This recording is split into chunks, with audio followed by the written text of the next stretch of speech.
Welcome, Flu FPV. Today we're building the Armattan Chameleon. The Armattan Chameleon is Armattan's newest design and is their new flagship 5-inch racer.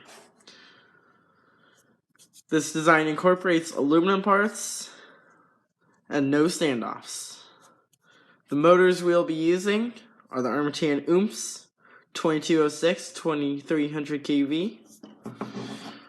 Going in from there, the speed controls will be the KISS 24 amps. As for the flight controller, will be the KISS flight controller. Now going from front to back, the camera we'll be using will be the RunCam Swift Rotor Riot edition. For the power distribution board will be Armattan's Mini PDB version 3. As for my RC receiver, I'll be using the Spektrum Race Satellite Diversity.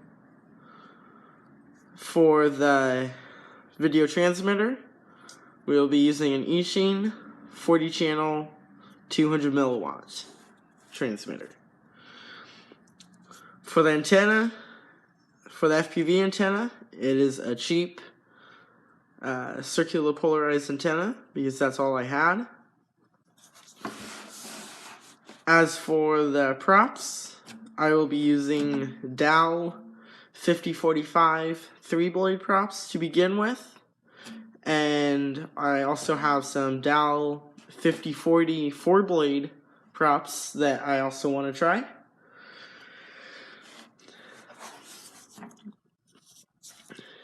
The finalized construction is a very rigid, very strong design. Let's get to the building.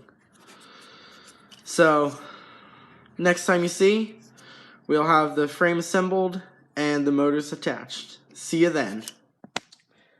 Welcome back. We now have the Chameleon built, the motors installed, and the camera put in.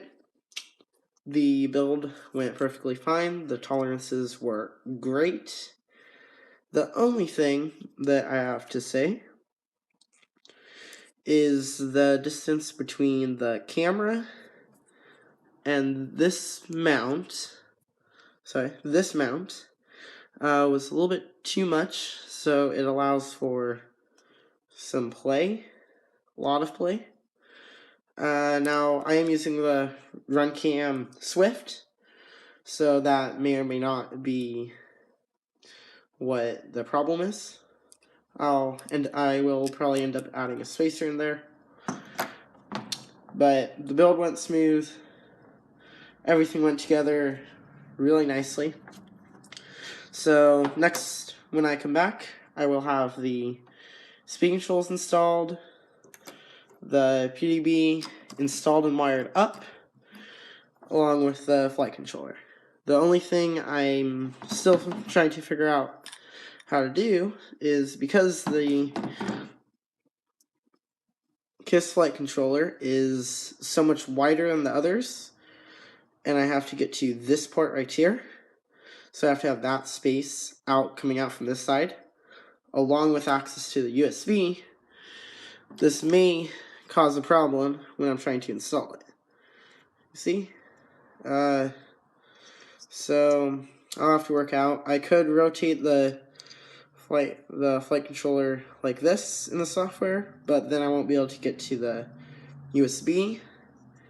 I can't rotate the PDB backwards because there's a plate right here. So we'll see what we do there. Okay, welcome back. We now have the speed controls connected to the motors and the power distribution board. I don't have the flight controller hooked up quite yet because I was trying to figure out the connection for the satellite. Well, turns out that there's another set of pins on the bottom that can be used to connect the satellite, so that's what I'll be doing. So when I come back, I'll have the speed controls hooked up to the flight controller, along with my receiver. This will be the last time before the build is finished. So at this point, I have the speaking tools hooked up. I have the receiver hooked up. The flight controller is hooked up to power. So all I have left to do is hook up the camera and the video transmitter. After that, I just need to tidy up some of those wires. But once I do that, I can do the final assembly, adding on the top plates, and then add antenna tubes, install my video transmitter, and that's about it. So, last time when I left you off, I only had a few very small things to finish up. I believe I had the camera, the video transmitter, and a couple other really small things. So, since then, I have put it all together. Everything is hooked up and tidied. I have been flying it over the last few days, and I do have to say that it is very durable. Although I did take a couple relatively what I would call soft crashes, and right here did bend from the antenna mount, so that's why I have removed the SMA and direct soldered the antenna to the video transmitter. That's a temporary solution, but that is just one thing to keep in mind. Now, there are other people in RC groups who have not had this issue, so I don't know if it was just a funky crash or I don't know. So it went together really easy. There's just the perfect amount of room, not too much, not too little, and everything just went together really nicely. As of now, this is my favorite frame I've built. That being said, all my other frames have been either scratch built or my other Armattan frame was a X155, which all my other frames have been either super tight or I had too much space to go with. So I think this one is a very happy medium. So a couple things I did not really like about it. First thing, I'm kind of disappointed with this whole camera mount because I thought it should have handled the crashes a little better. It is really thin right in here, so that's probably what happened. And it could have also just been one-time crash that bent it. Another thing, so let's set this on here. But another thing, I know this frame was designed with like a GoPro Hero or a GoPro Session in mind. So this may or may not apply to you, but I use the original RunCam HD. And if you see, let's move around here. With this right here, the camera, even if it's sitting all the way back, it does still stick out the end, which I guess there's not really much you can do about that, but it is just something to keep in mind. Now, that being said, you can't stick it all the way back because you have your battery. This is just 3-cell, which is going to be a little bit thinner than a 4-cell. But as you can see, you still can't go all the way back, and that just makes it even sticking out even farther. So I would guess that with a 4-cell, this would have to be sticking out even further. That's one thing for most people it won't apply to, just because you're most likely going to be running a GoPro Hero or GoPro Session type camera. So, all in all, this is a great frame. I have not had very many hard crashes with it, so I can't really attest to the durability of it. Although I have had the one that bent this mount, and I have had a couple where I delaminate a little bit on the arms, which hasn't really happened because I went over the edges with super glue. So it's holding together really well, but like I said, I have not flown it very much. So just a couple of other things. These motors, the Armattan Oomphs 2206 motors, 2300 kV. Right now I don't have any 4-cell lipos, but on 3-cell it still has a tremendous amount of power.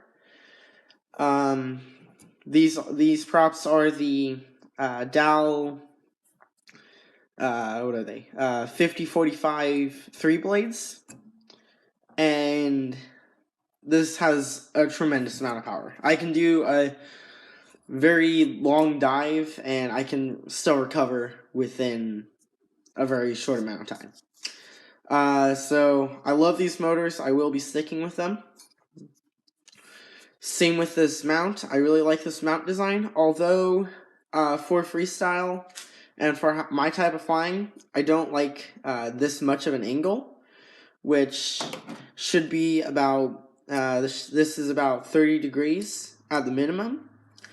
So what I might end up doing is taking this off and turning it around so that this part right here is now back here. That does require a small modification of this plate, and I'm not sure if it'll be warranted. It just depends on how much material is actually removed, whether or not Chris will warranty it. But yeah, I mean, I don't know what else to say. It flies great. Everything, it's really robust, and weight-wise, it's coming in at about 370 grams. So, yeah, I don't know what else to say. It's an excellent frame. I really do like the things that Armattan are doing with the adding in aluminum parts and just their whole design. This frame is by far, in my opinion, the best frame that you can get, because it's low profile, it has just enough room, it protects everything well, and there's not really much to say. Oh, on a note real quick, these are the KISS 24 amp speed controls, which are wider than most. I believe they are 19 millimeters, but the arms still protect them. Mostly. The arms are about the same width as the speed controls. So that's one thing some frames don't do. It doesn't protect them, the KISS 24s, because they're so wide. But, yeah. See you next time. Flu FPV.